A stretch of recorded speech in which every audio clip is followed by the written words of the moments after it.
Hey all, here's another little quick restore video. This is the Matchbox, the Ford GT, made about 65 or so. I had one of these also when I was a kid. Well, I got this. Fortunately, this is a super fast, so it has those little chrome rim wheels on it.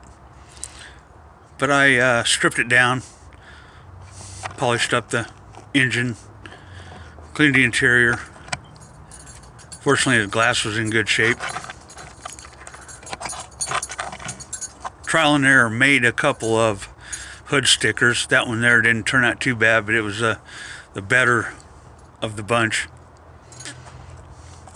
So, one more piece of memorabilia from my childhood. Too bad it's not the same car, but having one just like it's close enough. So, enjoy that.